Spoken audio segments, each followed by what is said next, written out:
días a todos y feliz día a todos los padres que puedan disfrutar este día. Queríamos empezar hoy, en esta mañana, una nueva serie, un nuevo estudio de la Biblia. Así que te voy a pedir que abras la Biblia en Apocalipsis. Suena por el Día del Padre.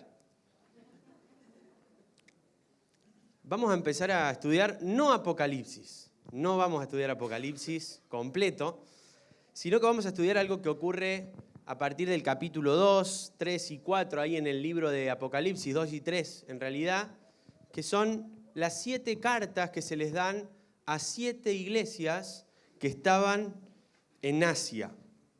Así que abrí tu Biblia en Apocalipsis capítulo 2.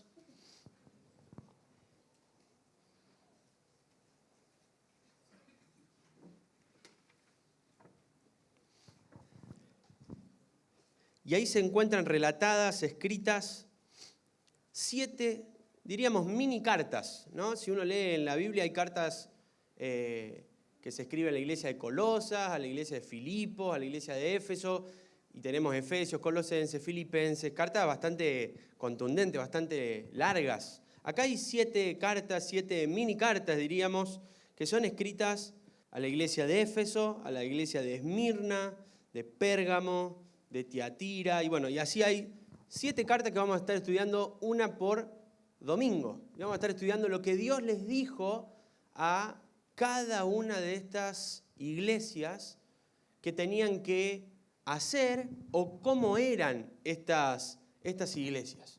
Y hoy vamos a estudiar y a meditar brevemente en la primera de las iglesias a la que se dirige Dios, que es la iglesia de Éfeso, que está ahí en Apocalipsis capítulo 2.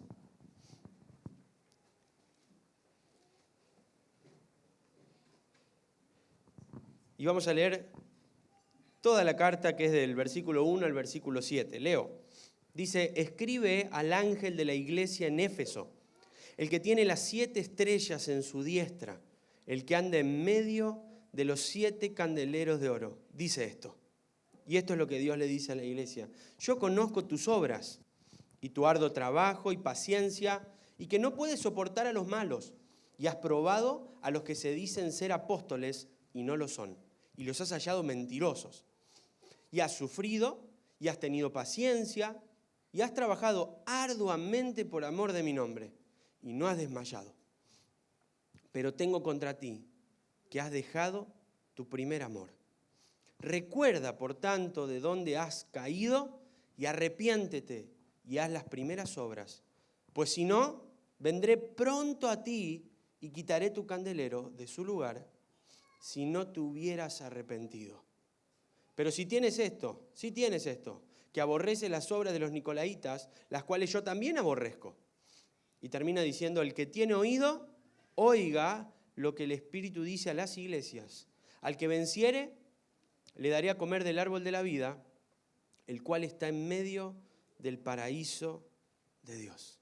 Esta es la carta que se le da a esta iglesia, la iglesia de Éfeso, una iglesia que ya tenía más o menos unos 40 años. 40 años de existencia ya tenía esta iglesia. ¿Cuál era la historia de esta iglesia y de esta ciudad? La ciudad de Éfeso era una de las principales ciudades de Asia. Era muy conocida, estaba ahí cerquita del mar Egeo, tenía un gran puerto, tenía mercados, rutas comerciales que la hacían, diríamos, uno de los principales centros de todo lo que era Asia. Además, ahí había un templo muy famoso y muy conocido en esa época, que era el templo a la diosa Diana o Artemisa. Así que ese templo, un poquito retratado ahí en esa imagen, era un templo muy conocido en ese mundo antiguo, era una de las maravillas del mundo antiguo. Entonces mucha gente iba ahí a Diana, a la diosa de la fertilidad, y ahí se cometían todo tipo de inmoralidades sexuales, todo tipo de lujurias, y todo tipo de idolatría estaba plagada y asentada en esa ciudad. Éfeso era complicada, era un terreno difícil. Estaba llena de inmoralidad y de idolatría. Y ahí llega el Evangelio, el mensaje de salvación, aproximadamente en el 52 después de Cristo. Ahí llega Pablo, ahí llegan otras personas también que están relatados ahí en el libro de Hechos, y ahí comparten el Evangelio en medio de esta ciudad complicada y compleja. Se visitan a las personas, Pablo en su segundo viaje misionero, en su tercer viaje misionero, se va a quedar 3 años, de hecho, ahí en Éfeso, y se va a fundar una linda, hermosa y poderosa iglesia. Va a haber un mover de Dios espectacular en ese lugar. La gente iba a ser salvada hasta con ropa de Pablo, iba a haber algo impresionante en esa ciudad. La gente iba a traer los libros de magia. Fíjense que era una ciudad que estaba sentada en las tinieblas mismas, iban a quemar los libros de magia. Pablo iba a hacer un movimiento del Evangelio espectacular al punto tal que le iban a hacer un lío bárbaro porque toda la gente, los plateros, que eran los que vendían las estatuillas de la diosa Diana, se estaban quedando sin trabajo. Porque estaban diciendo, che, no podemos vender más las estatuillas. La gente no está haciendo idolatría. Y eso trae un revuelo, la gente grita grande, Diana de los Efesios, como por 2 horas, se arma un lío bárbaro. Y eso está todo relatado en el libro de Hechos, donde se nos cuenta todo este mover del Espíritu de Dios en la iglesia y en la ciudad de Éfeso. Ahora, pasa el tiempo, Pablo se queda ahí un tiempo, y en Hechos capítulo 20 tenemos la despedida de Pablo. Pablo saluda a los ancianos y le dice, muchachos, me voy. Una iglesia relativamente joven, relativamente nuevita, de 3, 4 años, pero que había visto increíblemente el mover y el obrar de Dios, y que ya tenía líderes locales en la ciudad. Entonces Pablo junta a los líderes locales y les dice, muchachos, de aquí en adelante no verán más mi rostro. Y hace una despedida en el libro, en Hechos capítulo 20, donde dice todo lo que él hizo. Yo siempre no rehuí a anunciarles, dice públicamente y por las casas, no me guardé todo el consejo de Dios, se los di a ustedes, pero ahora me tengo que ir. Y ahí estaban los discípulos, los seguidores de Pablo y de los otros líderes religiosos, de los otros líderes de la iglesia que habían estado, y dicen, bueno, ahora nos toca a nosotros. Se va el gran apóstol Pablo de la ciudad. Quizás hasta el momento era una linda llave de seguridad, ¿no? Y está el apóstol Pablo. Cualquier cosa complicada que pase, lo tenemos a él. Y les dice ahí al final de Hechos 20, cuídense de sí mismos, les dice Pablo, y de todo el rebaño.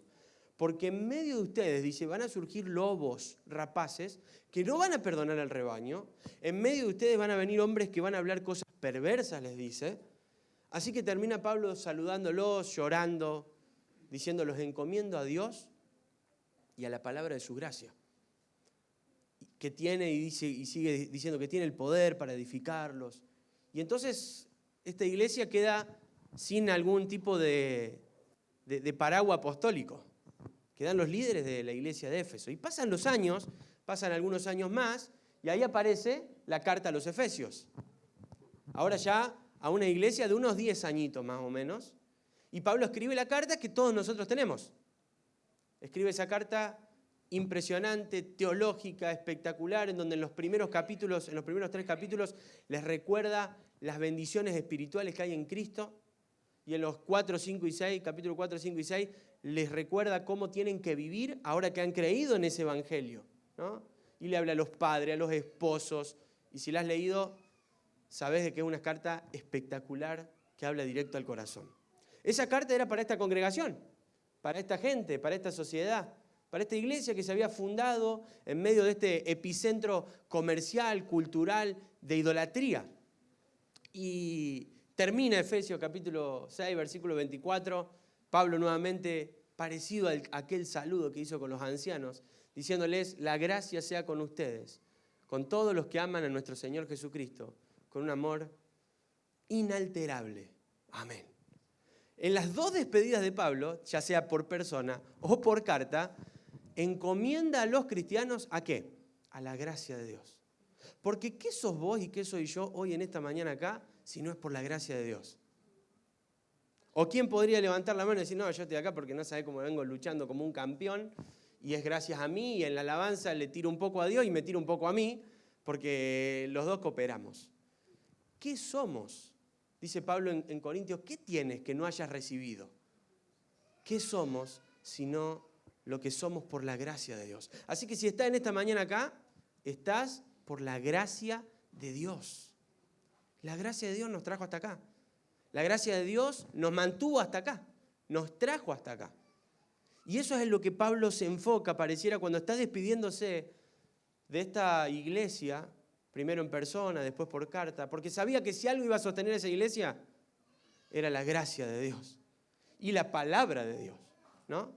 Ahora, pasan los años y pasan más o menos, ahora sí, posiblemente unos 30 años, y nos encontramos con esta iglesia que está allá en Éfeso. Ahí están las 7 iglesias, las 7 cartas que van a ser enviadas y que vamos a estudiar en Apocalipsis. Y hoy vamos a agarrar la última parte. No estamos haciendo un estudio de la iglesia de Éfeso, que estaría bueno, pero vamos a enfocarnos solamente en el final de la historia de esta iglesia, de la historia que tenemos acá relatada. Porque como pocas iglesias tenemos prácticamente toda una continuidad de cómo fue fundada, de la carta que fue enviada, de la despedida de Pablo dejando a los ancianos. Y por último, la carta que Jesús mismo le va a mandar. Así que es muy importante prestarle atención a la carta que Jesús le quiso dejar a esta iglesia al final de lo que va a ser la revelación bíblica. No hay más palabra de Dios después de Apocalipsis. No hay más palabra de Dios escrita para nosotros después de Apocalipsis. Así que las últimas palabras para esta iglesia, que son las que acabamos de leer. Y si te prestaste atención, ¿qué conclusión sacarías de esta iglesia? ¿Una iglesia poderosa? No. ¿Buena? ¿Viva? ¿Mala? ¿Complicada? ¿Confusa? ¿Está hablando en presente? ¿Está hablando en pasado? ¿Está alabando obras del pasado? ¿Está alabando obras del presente? ¿No sabes cómo ubicarte? Quizás un solo versículo que está ahí en el medio y que es muy conocido, como has dejado tu primer amor, te nubla todo lo demás, que son un montón de virtudes que tiene la iglesia. Es difícil sacar una conclusión rápida de una iglesia en 7 versículos, ¿no? Porque vos que sos parte de esta iglesia sabés de que bastarían más que 7 versículos para describir a Canal de Vida, ¿no? Escribe el ángel del Señor a la iglesia que está en Barrio Matienzo. Y imagínate si en 7 versículos describirían o definirían a la iglesia. No. Ahora, si hay cosas sumamente importantes que son, como las quiso dejar el Espíritu Santo escritas y reveladas, lo más importante que a nosotros, por los siglos de los siglos, a la iglesia, les va a servir prestar atención. Ahora, fíjate las características de la iglesia de Éfeso. Fíjate cómo empieza en el versículo 2 diciendo: conozco tu obra, tu arduo trabajo. Esa palabra arduo trabajo es una palabra, no es un trabajito que dabas cada tanto, era una iglesia laburadora. Era una iglesia que trabajaba mucho en medio de un contexto muy difícil. Era una iglesia que había trabajado hasta el extremo. La palabra ahí implica un extremo cansancio. Físico, emocional, mental. Porque había que trabajar y te llegaba en un discipulado del martes un fan de la diosa Diana. Y ahí había toda una charla. Bueno, a ver el utensilio, bueno, ¿cuánto lo pagaste? Y empezar a romper todo un impacto cultural muy fuerte de una de las ciudades principales de Asia, ¿no? No era poca cosa, porque recordá, el que viene a Dios no viene en blanco. Viene con una historia, viene con un pasado, viene con luchas, con cargas, muchas de las cuales a veces las tenemos que hasta seguir manteniendo y trabajando aún de cristianos. Entonces había un arduo trabajo en este lugar. Ni hablar la brujería, la magia que había en estos lugares, porque no sabemos si todos los libros de magia se extinguieron en ese relato que cuenta el libro de Hechos. Dice que había gente que traía los libros y que la suma de esos libros había sido una fortuna. Pero no sabemos si todo se había extinguido. Conocemos las artimañas del enemigo y sabemos que no. Entonces, había un arduo trabajo en medio de un contexto muy difícil. Ahora, la iglesia había florecido en medio de ese contexto. 40 años, recordá, una iglesia de unos 40 años. No soportaban a los malos. Así que era una iglesia que no es que venga cualquiera y que cualquiera sea, cualquiera le damos el micrófono, cualquiera hace lo que sea. No soportaban la maldad, cuidaban su testimonio. Y en medio de esta sociedad también, repito, difícil y complicada, era todo un desafío. No soportar a los malos, velar por la santidad. Ahora, también dice ahí, si leíste en el versículo 2 al final, de que habían probado a ciertas personas que llegaban a la sociedad, llegaban a Éfeso y decían, acá vengo yo, el apóstol. Y eso iba a ser todo un desafío. Los líderes iban a tener que salir a decir, che, el último apóstol se despidió, yo estuve con él. Y dice, y los han probado y los han hallado mentirosos. Fíjate que en el siglo I ya estamos viendo con problemas de enseñanza, de cosas raras que iban surgiendo en la iglesia. Y qué importante es una iglesia con discernimiento. Los de Berea, dice el libro de Hechos, que eran así, que todo lo que escuchaban lo probaban por la Escritura, a ver si lo que decía era cierto o estaba vendiendo cualquier verdura a la gente. Pero si la iglesia no tiene discernimiento, ¿qué compramos? Compramos lo que sea. No importa el predicador que se suba, dice que es predicador y tiene un micrófono. Ya está, ¿qué más necesidad tenemos? Y la iglesia esta era una iglesia con discernimiento. Habían estado bajo la tutela varios años de Pablo, del apóstol Pablo. Y sin duda era una iglesia sabia, era una iglesia madura. Probaban a los falsos apóstoles y los hallaban mentirosos. Qué iglesia poderosa. Así que los falsos apóstoles dijeron, bueno, no es lugar para currar la iglesia de Éfeso, ¿no? Tendremos que ir para otro lado. Ahora, fíjate también que dice que sufrían por Cristo. Dice el versículo 3, has sufrido. O sea, Dios no se desentendía de la realidad que esta iglesia había vivido. Has sufrido. Y esa palabra sufrimiento está aplicada no al sufrimiento que a veces tenemos con las personas, sino que la palabra implica más un sufrimiento propio de la cultura y la sociedad que te asfixia muchas veces. O sea, era un sufrimiento producto del lugar donde estaban. Porque vos ibas a la escuela a lo mejor y vos eras el seguidor de Cristo y todos tus compañeritos de la escuela eran todos los discípulos de Diana, o el padre tenía vaya a saber cuántos ídolos y estatuas en la casa. Y eras ahí un raro en esta sociedad tan idólatra, tan inmoral, tan perversa. Y dice, has sufrido. Y habían desarrollado esa paciencia que justamente viene por el sufrimiento. No habían desmayado. Fíjate que también dice que no habían bajado los brazos. Versículo 3 al final. Y no has desmayado. Eso implica de que podría haber habido situaciones en las que uno diría, che, yo hasta acá llegué. ¿Vos viste lo que es esto? Justo Dios me viene a poner en Éfeso. ¿Por qué no me puso en otro lado? Justo acá, en este contexto tan hostil, en este contexto tan triste, tan anti-Dios, tan lleno de tinieblas. Quizá parecido al contexto que vos podés llegar a estar viviendo en tu vida. Pero les dice, ustedes no han desmayado. Y salteándome un poquito el versículo 4, que ya vamos a hablar, dice que habían sufrido, trabajado y perseverado por amor de su nombre. Y el versículo 6 dice, también tenés esto, que aborrecés las obras de los nicolaitas. ¿Quiénes eran estos nicolaitas? Bueno, hay historiadores que hablan de que Nicolás era uno de aquellos 7 primeros diáconos que fueron seleccionados para servir a las mesas en el libro de Hechos. Y que empezaron a tener ciertas conductas más libertinas. Es como que exageraban la libertad cristiana. Porque Cristo te hace libre, ¿no?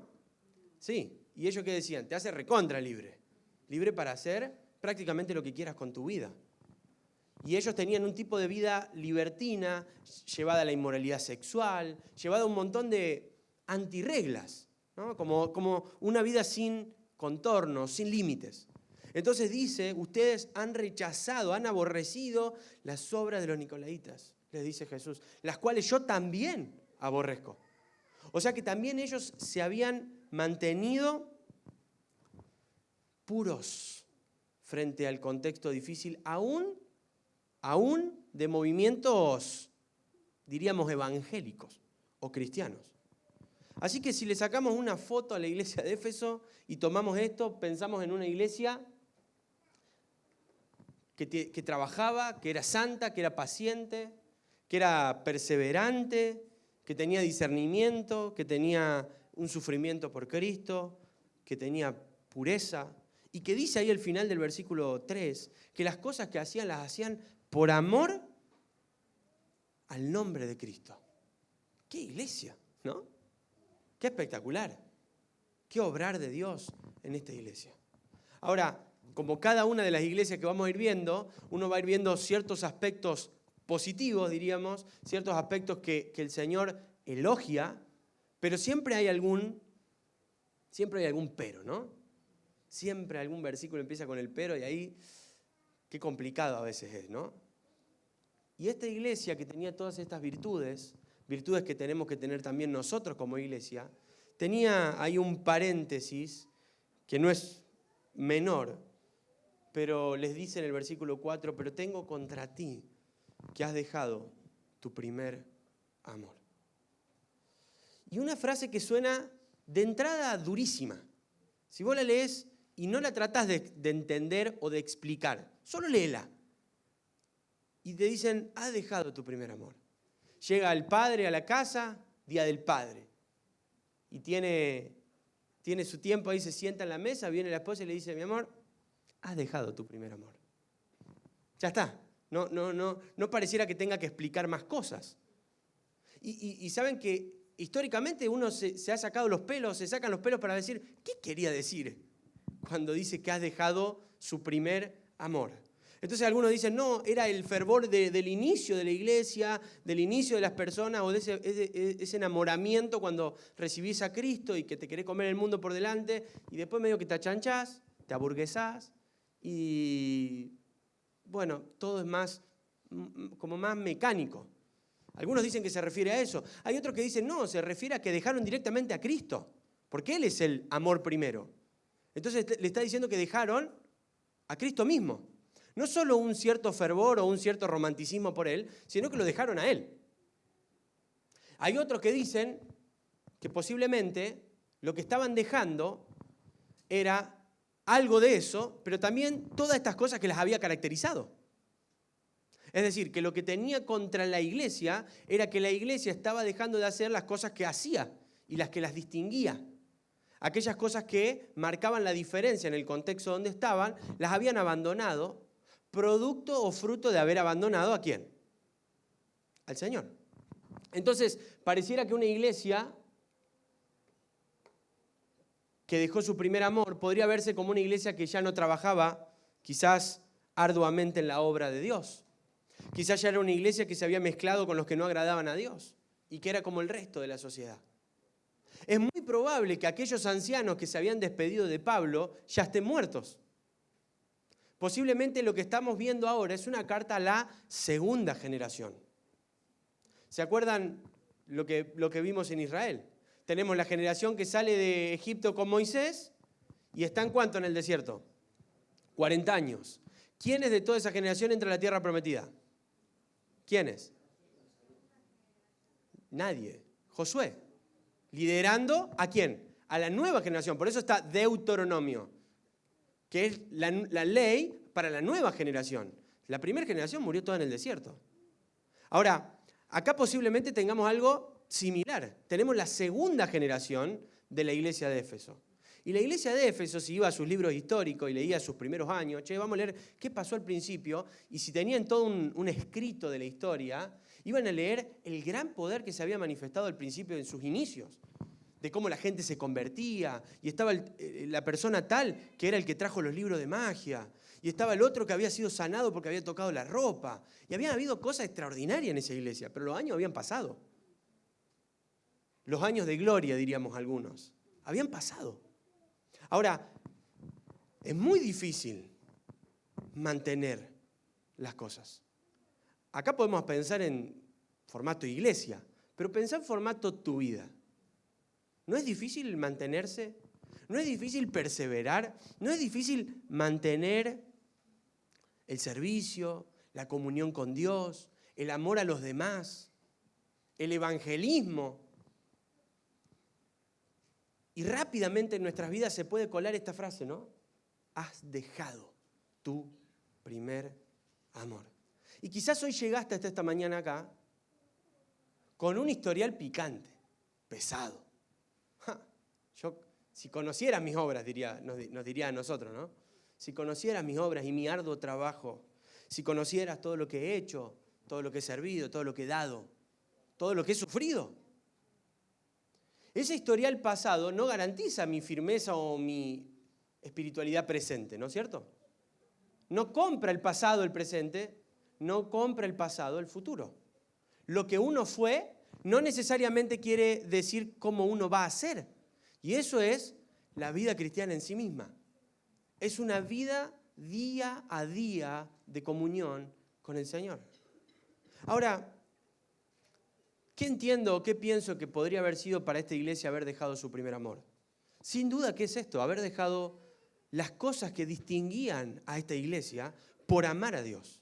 Dejaron de amar a Cristo, dejaron de que Él sea el centro de sus vidas, pero eso fue cada persona miembro de esa iglesia. Y entonces eso se empezó a ver reflejado en la congregación. Ahora, como la congregación implica cómo cada miembro es, ¿no es cierto? Porque somos miembros los unos de los otros. Así que si la persona que es parte de la membresía está fría, termina teniendo una repercusión en la iglesia local de frialdad. Pero la iglesia no es que en algún momento la iglesia se enfría, como si la iglesia fuese... La iglesia somos todos. Entonces, lo que la iglesia termina siendo es producto de lo que cada persona que la compone termina siendo. ¿Se entiende? Somos uno. Todos somos uno. Alguno la mano, el pie, el codo, el brazo, el dedo. Pero somos uno y lo que somos repercute en el todo. Entonces, esta iglesia había dejado el primer amor, había dejado a Dios, había dejado a Cristo de lado en su vida individual y personal de cada miembro. Y eso había traído una repercusión a la iglesia, en donde lo que la caracterizaba y lo que la distinguía en un contexto muy difícil empezó a desaparecer. Quizás ya no trabajaban arduamente, se empezaron a mezclar con los que no agradaban a Dios. Dejaron de profundizar en la palabra, ahora capaz que venía un apóstol y era como, bueno, vení, venga, palabra de Dios. Quizás también empezaban a aflojar ante cualquier situación difícil, porque el mundo no afloja, al contrario, el mundo se perfecciona. El tema es que nosotros aflojamos a veces. El mundo está todo el tiempo, sigue fogoneando ser cada vez más poderoso y más potente para luchar contra un hijo de Dios. Entonces quizás empezaron a aflojar ante las situaciones difíciles, dejaron de darle el primer lugar a Dios. El templo de la diosa Diana se destruyó en el 200 y pico. Así que hubo 250 años aproximadamente en donde ese templo seguía estando ahí. Y no estaba vacío. Eso seguía siendo una lucha contra la iglesia. El comercio y todas las personas de distintos lugares que llegaban a Éfeso y que llegaban con vaya a saber qué cosa en la cabeza y qué verdura en la cabeza, siguió siendo una lucha constante para la iglesia esa que estaba sentada ahí. Entonces, si no seguían trabajando en el discernimiento, quizás alguien liderando podría decir, bueno, pero a mi papá lo discipuló Pablo. Está bien, pero ¿y vos? ¿Y tu relación con Dios?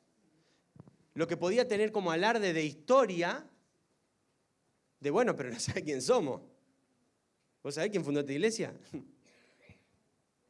Y lo que ellos podrían haber alardeado, como no lo siguieron replicando, como el individuo, el que está sentado, el que es parte de la congregación, no lo siguió haciendo propio y no siguió cultivándolo, terminó repercutiendo en el todo de la iglesia, y por eso la carta va a la iglesia. Porque a veces uno esperaría decir, bueno, yo estoy bien, aquel hermano está frío, si viene el Señor ya sabemos a quién va a retar, ¿no? ¿A quién retaría Dios? Si en la iglesia somos 100 personas, 100 miembros, digamos, y hay 50 fríos y 50 espiritualmente vivos y fervientes, y se nos manda una carta, ¿vos pensás que tendría un apartado para los fríos y un apartado para los calientes? Escribe el ángel a los comprometidos. Y ahí el texto. Y ahora escribe el ángel a los tibios y a los fríos. Y después que cada uno se siente identificado ¿dónde, no? No, escribe el ángel a la iglesia. Y cuando uno empieza a pensar en términos de, no soy solo un individuo, soy un cuerpo, y si estoy frío, enfrío, entonces empezá a pensar como el Señor pensó a la iglesia. Cuando oró ahí en Juan 17, Señor, te pido que sean uno. ¿Cómo quién? ¿Vos sabés qué ejemplo usa Cristo para hablar de la unidad? La Trinidad. O sea, cuando habla de la unidad de la iglesia, la relación que hace es la Trinidad, a ese nivel de unidad. Entonces la carta va a la iglesia. Y es para todos, porque vos afectás el todo. Yo afecto el todo. Somos uno. Entonces, quizás esta iglesia empezó a vivir la vida cristiana de manera light. Se sube un domingo a predicar. Che, ¿este no era nicolaíta? Creo que sí. Y la libertad empezó a ser una libertad totalmente excesiva. Vaya a saber cómo, ¿no? Uno está de alguna manera tratando de ilustrar. Y sin duda lo que habían dejado es ese amor profundo, sincero para con Dios. Y lo primero que uno lee o piensa cuando uno lee esto es ¿y cómo estoy yo, no? Y ese reto que fue para la iglesia de Éfeso, uno lo puede leer y decir, bueno, pobre la iglesia de Éfeso. Pero ¿y vos? Si el Señor hoy tendría que hablar a tu vida, si Él tendría que hablar a tu corazón, ¿cómo está tu relación con Dios? Porque vos sos parte de la iglesia. Entonces, si el Señor vendría y haría un paneo de la iglesia y escribiera a la iglesia que está en Canal de Vida, o la iglesia Canal de Vida, estaría pensando en un todo, pero que está compuesto por cada persona que está. Qué triste cuando pienso que mis acciones o actitudes no tienen repercusión. No voy, total, si no voy no pasa nada, si no tengo nada que hacer. ¿Cómo no tenés nada que hacer? ¿Tenés que ser iglesia? No, bueno, pero no me toca la partecita de este púlpito. No, lo más importante es del púlpito para allá, porque acá hay uno solo, allá hay como 150, ¿no? Es decir, lo más importante es cómo vos sos iglesia, porque eso es lo que hace a la iglesia.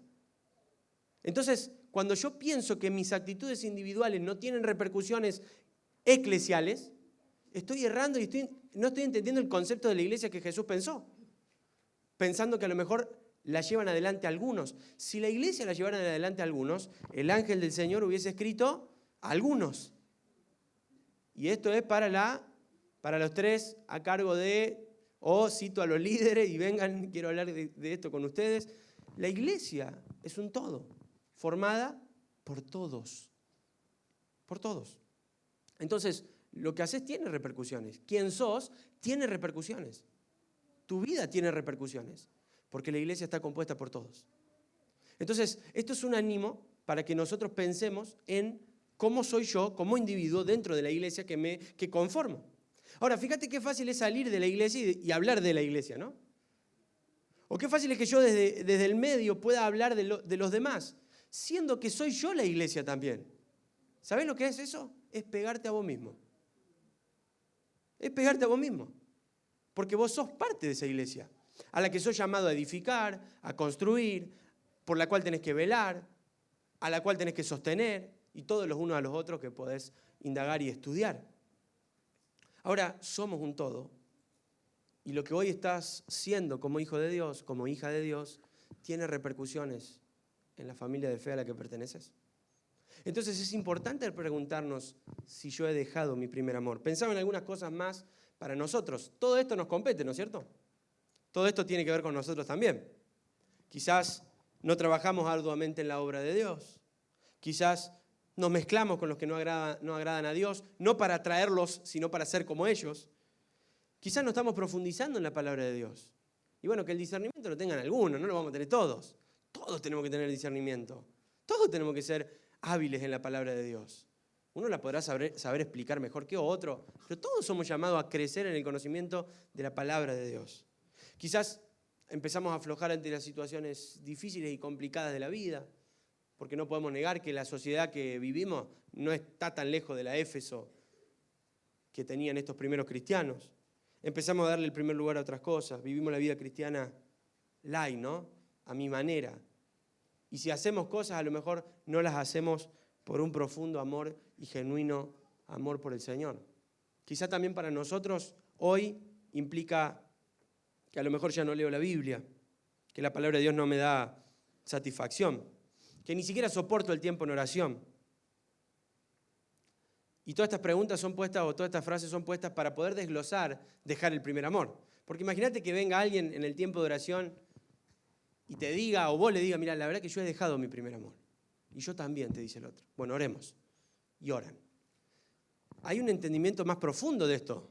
No es solamente el título de mi problema. Es, ¿cómo se ve en el diario vivir esto? Entonces quizás es tu tiempo a solas con Dios. Quizás no le deseo hablar a los demás de Jesús. Quizás no deseo nada de esto. Quizás nunca o hace rato que no hago acciones concretas por el bien de los demás. Quizás hasta si tengo un servicio o mantengo un servicio y es por compromiso, es por el qué dirán, es por el estatus. Quizás hay indiferencia en mi vida, hay orgullo. Quizás hay crítica, quizás hay celo, quizás hay hipocresía. Todo esto es de alguna manera la consecuencia o el fruto de a veces haber dejado el primer amor, haber dejado a Cristo, haber dejado que Él sea el centro de tu vida, la fuente de tu vida. Cuando nos alejamos de la fuente, empezamos a ser nosotros la fuente y todo lo que empezamos a alargar es esto. Es una vida de envidias, de celos, de hipocresía, de críticas y que no se ve reflejada en mi intimidad con Dios. Y yo me preguntaba, si le pasó a la iglesia de Éfeso, si le pasó a la iglesia de Éfeso, ¿me puede pasar a mí? Si le pasó a aquellos primeros cristianos que habían visto señales muy poderosas en su ciudad, y el que no la había visto ahí, a lo mejor porque es la segunda generación, la habían visto sus padres, y se sentaban a comer allá por el 65, por el 70, por el 80 después de Cristo, se sentaban a comer y el viejo les decía, vos sabés cuando estuvimos, no, una tarde estuvimos con Pablo, no sabés lo que fue. ¿Y cuántas historias deben haber escuchado de aquellos primeros años de gloria? Lo que pasa es que Pablo fue en el 52 y en el 57 ya se fue. Y acá habían pasado como 35 años. 35 años. O sea que si yo hubiese sido parte de la iglesia, yo tengo 31, si yo hubiese sido miembro de la iglesia de Éfeso, pero ni de cerca lo hubiese visto a Pablo. Ni de cerca, si yo hubiese nacido en la iglesia de Éfeso. Aún si hubiese nacido en el 57, en el 50, yo hubiese escuchado lo que mi viejo a lo mejor me hubiese contado. Es decir, hubiese sido esa segunda generación que es más parecida a la iglesia de hoy, la que empieza a heredar la historia apostólica, la que empieza a escuchar solamente acerca de Pablo. Hasta los primeros eran los que estuvieron con, pero ahora nosotros somos los que escuchamos de. Entonces, era más desafiante, era más fuerte el compromiso. Y si les pasó a ellos, a esa segunda generación, nosotros en otro continente, 2000 años después, miren si no vamos a ser desafiados a que no nos pase esto. Ahora, el poder que tenían ellos es el mismo poder que hoy hay en nosotros. Dentro tuyo está la clave, el Espíritu Santo. Viene al Hijo de Dios a convencerlo de pecado y ayudarnos a vivir en santidad. Ahora, para terminar y cerrar, la respuesta. Dice el versículo 5 de Apocalipsis 2, si terminábamos en el 4 estábamos fulminados, pero el versículo 5 está en la esperanza, el ánimo, ¿no? Recuerda, por tanto, de dónde has caído y arrepiéntete y haz las primeras obras. Porque el mensaje a la iglesia nunca es un mensaje desesperanzador. Porque la iglesia, hasta que Cristo vuelva, siempre tiene esperanza. Siempre, siempre. Y después tiene a Cristo en la gloria para siempre, ¿no? Pero Cristo es la cabeza de la iglesia. Y como es la cabeza de la iglesia, hay esperanza, ¿no? Y entonces dice, por tanto, recordá. Y acá hay un llamado. Yo lo pensé en 4 puntos que él menciona ahí. El primero es un llamado a recordar, ¿no? Fíjate cómo dice el versículo 5. Recuerda. Porque el primer paso para volver al primer amor es recordar. Recordar quién es Él. Recordar qué ha hecho Él por mí. Recordar ese evangelio que yo abracé por primera vez y que me sostuvo y que me mantuvo firme. Recordar que Cristo murió por mis pecados, que Él resucitó al tercer día, que Él es mi justicia, mi Salvador, que Él es mi todo, que Él es el que sacia mi alma. Pero cuando yo dejo el primer amor, también tengo que recordar de dónde caí. ¿Para qué? Y para ver qué fue lo que me desvió. Porque si hay algo que quiero cuando me redirecciono, ¿qué es? Y no volver a caer, ¿no? Si alguna vez caíste y te volviste a levantar, seguramente pensaste en esto. No quiero volver a caer más en esto. No quiero volver a pisar más esa piedra y tropezarme de vuelta. Entonces fíjate que dice, recuerda por tanto de dónde has caído. Y ese es un llamado a mirar al Salvador, que los había salvado, pero también es un llamado a que vos pienses cuáles son aquellos indicadores que te exprimen tu vida y te sacan el primer amor. Porque nunca estamos vacíos, siempre nos estamos llenando con algo. Siempre algo está llenando tu vida. Y cuando el amor a Cristo, el fervor por Dios desapareció, no fue de la noche a la mañana. Fue que vos empezaste a darle lugar, yo empecé a darle lugar a un montón de otras cosas que no eran Él, lo desplacé del primer lugar y por ende, ahora que quiero retomar, ¿qué tengo que hacer? Y tengo que volver a recordar ese camino. ¿Qué fue lo que me llevó a esto? ¿No fue a lo mejor desde que me empecé a juntar con tal persona? ¿No fue a lo mejor desde que empecé a ver tal cosa en la televisión? ¿No fue a lo mejor desde que empecé a leer tal cosa, tal pensador? ¿No fue a lo mejor desde que me pasó tal crisis y situación que no la supe superar y entonces tengo que volver a esa crisis a ver qué quedó ahí? Recordar. Fíjate, el primer llamado es un llamado a la mente. Recordá de dónde caíste. Porque si sabés de dónde caíste, sabés por qué caíste. Es clave. Si vos sabés por qué caíste, de dónde caíste, sabés el por qué. Y saber el por qué te da a vos la fuerza y el poder, ¿para qué? Para no volver a caer más. Y entonces, no, mi situación, mi enfriamiento fue debido a... Y sí, fue una frase que me dijeron un domingo que me quedó acá y me marcó. Fue un saludo que no me dieron. Fue un mensaje que no recibí. Fue una palabra que esperé y no estuvo. Vaya a saber que cada persona tiene algo para decir, ¿no? Lo importante es que yo sepa de dónde caí. Que yo sepa qué fue lo que me desestabilizó. ¿Para entonces ir a buscar venganza? No. Para saber qué fue lo que me desestabilizó a mí. Porque vos tenés que velar por vos. Y saber qué te hizo caer a vos. Y si dejaste el primer amor, tenés que ser sabio, maduro, madura y realmente transparente para decir, esto me desestabilizó. Y mirá, eso es muy vergonzoso. Es muy, muy humillante. Pero es el camino correcto. Que vos puedas reconocer, esto me tumbó. Esto. Y a lo mejor tiene que ver con una persona. Y entonces tengo que hablar con esa persona. Y a lo mejor tiene que ver con una situación. Y bueno, tengo que entonces trabajar en esa situación y sanarme en esa situación y empezar a hablar de esa situación. Y ahí empieza el camino perfecto de la sanidad. Cuando yo empiezo a saber de dónde caí y cuáles fueron los factores que me afectaron. No, fue una mala situación en otra iglesia. Fue un problema familiar. Vaya a saber qué problema de cada uno de nosotros hay que el enemigo está tratando de usar para apagarte y enfriarte. ¿Vos pensás que el enemigo no está pensando en vos? Sin duda que está pensando en todos nosotros. Y está pensando en un montón de situaciones que puede utilizar para que nos apaguemos. Porque nosotros podríamos tener 100 velas acá y si están todas apagadas no sirve ninguna.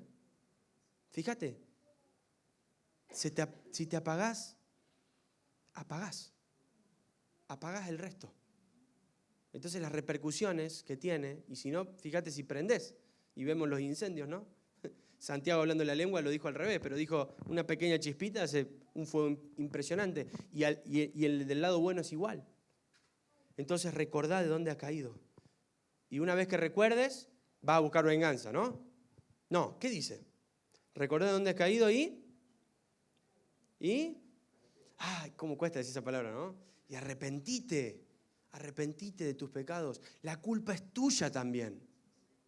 La culpa es tuya, porque si te apagaste, la culpa es tuya también. No quiere decir que lo que otra persona pueda haber hecho, otra situación, no sean malas. Me explico, ¿no? También pueden haber sido malas. Pero si yo me apagué, la culpa es mía. Porque el Señor no va a decir, te apagaste. Vamos a buscar que te apagó, vení. No, te apagaste. Te tendrías que haber aferrado a su gracia. ¿Cómo se despidió Pablo en Hechos 20? Los encomiendo a la palabra de su gracia. En la carta, a la gracia. Si vos te apagás es porque no te aferraste a la gracia. Gracia que es un torrente que viene y viene y viene y no termina nunca desde que Cristo murió por nosotros en la cruz. Y su sacrificio es perfecto para curarte, sanarte y restaurarte. Gracia abundante. Gracia sobre gracia. Entonces arrepentite, reconoce de dónde has caído y decir, yo también hice las cosas mal, yo también tuve actitudes malas. Señor, me arrepiento de mi pecado, ponele nombre a ese pecado. Si tiene que ser enojo, amargura, celo, envidia, frustración, bronca, ira. Vaya a saber qué más. Arrepentite.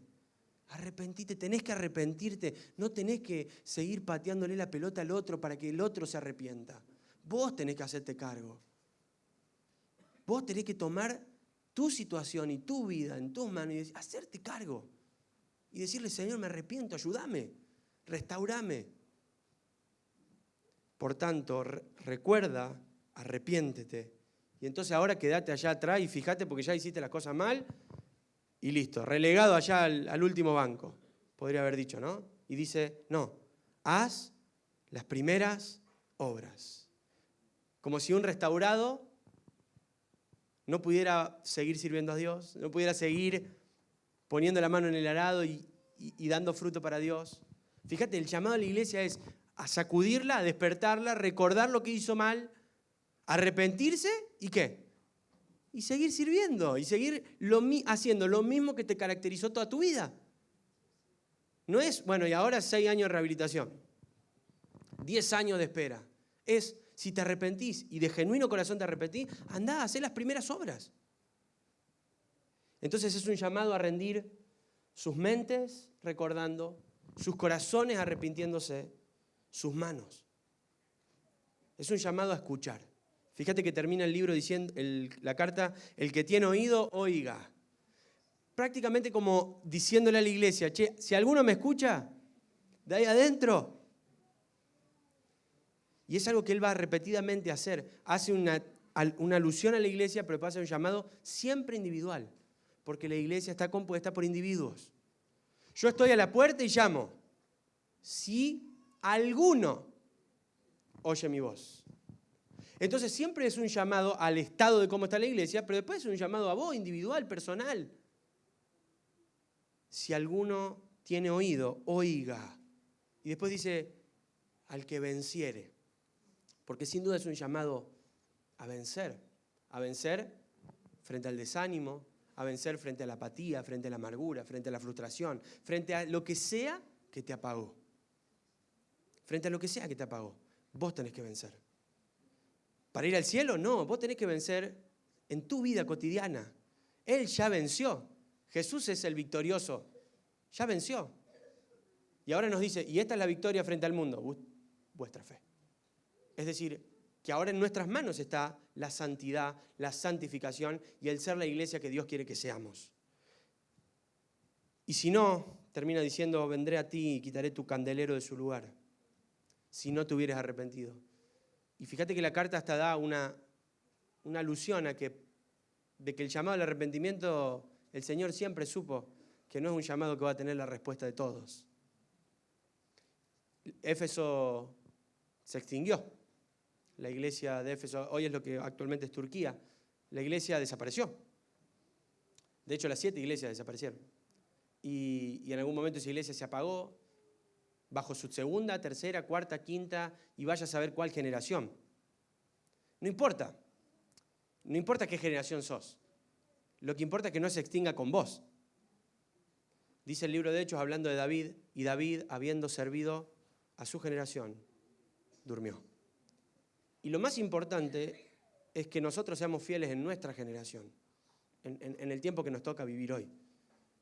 Y la fidelidad viene cuando yo no abandono mi primer amor. Entonces, es un llamado hoy a que recordemos a nuestro primer amor. Hace poco me preguntaba cómo puede un amor empezar a estar si nunca estuvo. O si, por ejemplo, empecé a amar a Dios, pero ahora lo dejé de amar porque estoy amando otras cosas, ¿cómo puedo volver a recuperar ese primer amor? Quizás es tu pregunta. ¿Cómo puedo volver a amar? Y el amor siempre, siempre, siempre va a ser vencido por un amor mayor. Siempre es la clave. Cuando vos rendís tus amores y las cosas que hoy son tus pasiones, son tus deseos, las rendís al amor mayor. Dice Juan 15:13, nadie tiene mayor amor que que Cristo, poniendo su vida por sus amigos. Y Dios, dice Romanos 5:8, mostró el gran amor que nos tiene al enviar a Cristo a morir por nosotros cuando todavía éramos pecadores. Es un llamado, la carta de la iglesia de Éfeso, a reflexionar nosotros cómo estamos, cómo están nuestras vidas individuales afectando al todo, si estamos realmente viviendo en sintonía con el Señor y con el Espíritu de Dios, o quizás si estamos enfriándonos, y dejar esa situación, abandonar esa situación, recordando de dónde he caído y arrepentirme de verdad. Así que Dios nos ayude a poder no ser de esa iglesia que se extinguió, que el Señor dijo, saco el candelero porque la verdad acá no hay gente que esté iluminando, y que realmente podamos ser una iglesia que brilla, que tiene luz verdadera, luz del Señor, y que es luz para las demás naciones.